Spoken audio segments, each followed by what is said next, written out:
এ ফেরেশতা, এ জমিন, তোমরা যারা জমিন ধ্বংস করে দিতে চাও, আমি আল্লাহ দেখতেছি কেমন গুনাহ হইতেছে।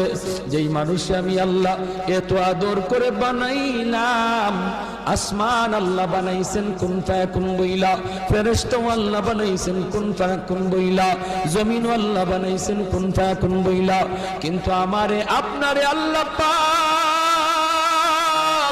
কুন ফায়াকুন বইলা বানায় নাই।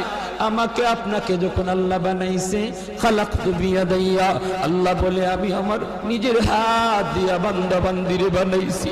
কারণ এই চেহারার মধ্যে এত দামি কপাল, ওই কপাল দিয়া বান্দা আমার কুদরতি কদমে সাজদা দিবে। এই কপালটার এত দাম।